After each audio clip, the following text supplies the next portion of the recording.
여러분, 대한민국 경제가 비명을 지르고 있다. 이게 사실일까요?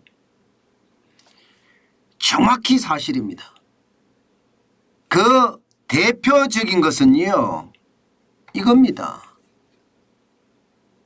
수출 말입니다. 대한민국의 가장 큰 경쟁력은요, 수출 잘한다 이거잖아요. 수출이 핵심 역량이에요. 그런데 지금 수출을 한번 보세요, 여러분. 1월에서 8월 20일까지 무역 적자 금액이 254억 7천만 달러입니다. 역대 최대입니다. 1996년에 206억 달러보다가도 훨씬 많습니다. 이렇게 가다가는요, 여러분, 대한민국의 가장 중요한 핵심 역량이 붕괴될 수도 있다는 이야기예요. 붕괴될 수도. 그래서 저는 충격이 된다고 생각을 합니다. 주경호 경제부총리도 복합위기 시작됐다 이렇게 이야기를 했잖아요. 그게 점점 현실화돼 가는 느낌이에요. 현실화. 이거를 막아가야 되는데 과연 막아갈 수 있겠느냐, 이런 생각이 저는 너무 크게 들고 있습니다. 여러분, 무역 적자가 이렇게 나면요, 달러가 대한민국에 그만큼 들어오지 못해요. 대한민국에는 달러가 많이 공급이 돼야 됩니다. 달러가 공급이 안 되면 그만큼 달러의 가치는 올라갈 수밖에 없잖아요. 그 때문에 무역이 흑자를 빵빵 내줘야 됩니다. 그런데 이렇게까지 되니까 심각하죠. 좀 더 구체적으로 보면 여러분, 지난 1월부터, 아니 좀 더 올라가서 작년 12월부터 무역 적자는 시작이 됐거든요. 그만큼 말입니다.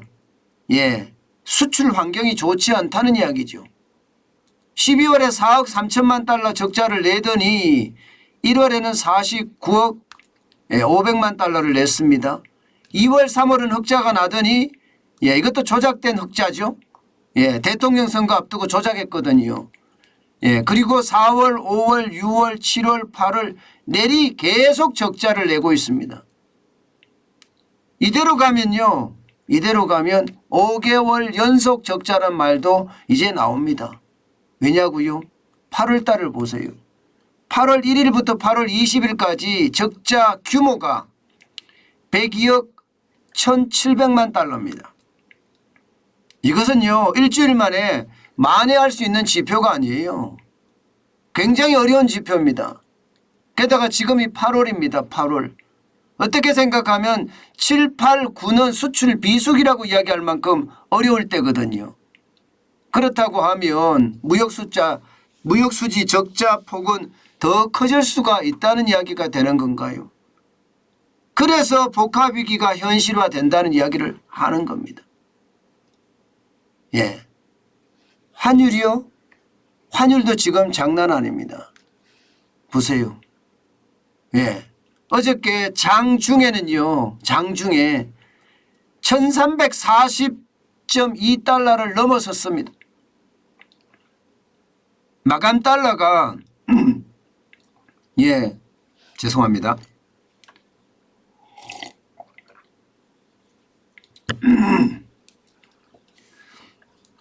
원달러 환율 마감이 말입니다. 달러당 1339.8로 마감했을 뿐이지 실질적으로는요 1340달러를 넘어섰고요. 급기야는요, 장이 끝나고 나서는요 1344.5달러까지 올라갔습니다.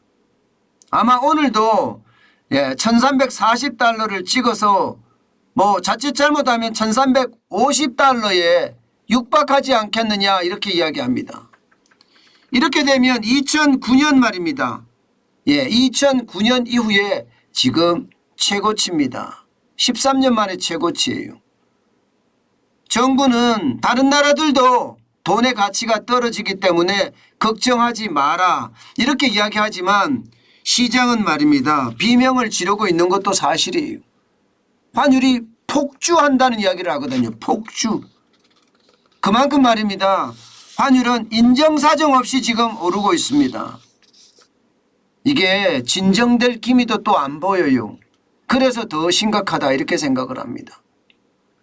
오늘도 말입니다. 여러분 아마도 환율은요 그 어느 때보다 변동성이 큰 그런 상황으로 가지 않겠느냐 이렇게 이야기합니다. 그만큼 경제 위기에 대한 불안감이 점점 커진다 이렇게 이야기할 수가 있는 겁니다. 여기에다 물가는 또 어떻습니까? 물가는 장난 아니잖아요. 7월에 6.3%까지 올랐습니다. 8월에도 6% 중반대 내지는 6% 현 상태를 유지할 거라는 이야기를 하고 있습니다. 그렇다면 여러분 시장의 분위기는 어떻게 될까요? 물가 폭등에 수출 적자에 여기에다가 환율 폭등까지. 지금 우리가 느낄 수 있는 것은요. 지금이 경제 위기다 이렇게 느낄 수가 있는 겁니다. 지금이 경제 위기다. 복합 위기라는 게 그렇잖아요. 크고 작은 위기들이 한꺼번에 몰아치는 게 지금 복합 위기의 전형인데 지금 우리가 보는 지표들이 좋은 지표가 아무것도 없습니다. 수출이든 환율이든 물가든 말입니다. 지금 이렇게 되면 여러분 환율이 1,300원, 1,400원 충분히 갈 수 있습니다. 만약에 충분히 1,400원이 갔을 때 과연 추경호 경제부총리가 얘기했던 것처럼 9월, 10월 이후에 물가를 잡을 수 있을까요? 물가를 못 잡을 수도 있습니다. 환율이 천정부지로 올라가기 때문에 말입니다. 그러면 여러분 경제 상황은 점점 악화될 거예요. 여기에다가 말입니다.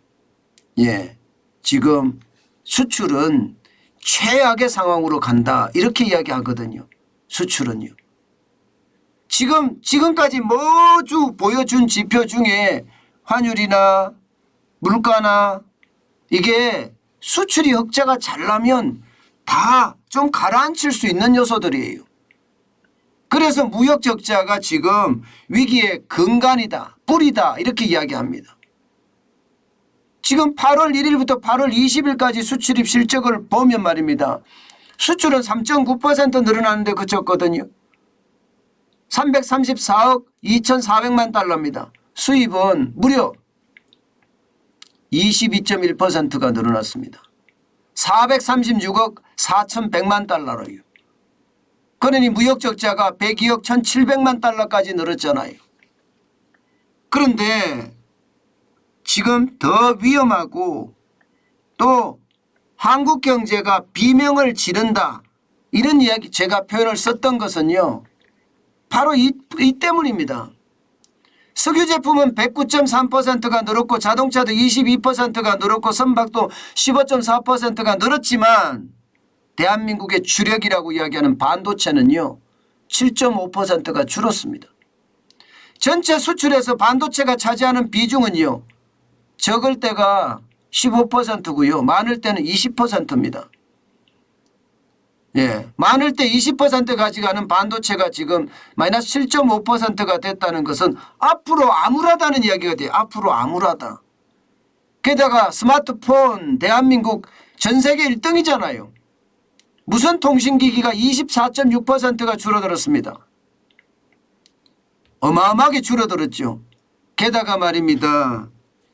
IT 하면 대한민국인데 이 IT에서도 지금 맥을 못 추고 있다는 뜻이에요. 컴퓨터 주변 기기가 32.8%까지 떨어졌습니다. 이것은 말입니다. 대한민국의 주력이라고 이야기하는 반도체와 IT가 지금 망가지고 있다는 이야기가 되는 겁니다. 게다가 이게 떨어지는 폭이 워낙 크니까 이러다가 말입니다. 무역 적자발 경제 위기가 오는 것은 아닌가 이런 얘기를 하거든요. 석유 제품은 109.3%가 늘어났다고 하더라도요. 이것은요. 그만큼 비싸게 들어와서 비싸게 나가니까 국제유가라는 건 국제적으로 통용되는 가격이잖아요. 그죠? 뭐 우리만 가지고 있는 반도체는 우리가 가격을 어떻게 해야 되는지 우리가 결정할 수 있는 거지만 석유 제품이라는 것은 다 같이 올라가잖아요. 그러니까 이것은요 금방 또 유가가 내려가면 그만큼 내려간다는 전제가 있으니까 수익성도 그렇게 좋지 않고요. 다행히 자동차가 좀 많이 나가는 건 다행이다 이렇게 생각이 되죠. 선박도 15.4% 다행이다 생각이 들지만 주력이 무너지니까 이게 충격이다 이런 생각이 들어요. 더더욱이 말입니다. 이 지표 보세요. 중국이나 홍콩 쪽으로 나가는 수출이 최악으로 가고 있습니다. 중국으로 나가는 수출은 11.2%가 줄어들었고요. 홍콩으로 나가는 수출은 45.0%나 줄어들었습니다. 어마어마하죠.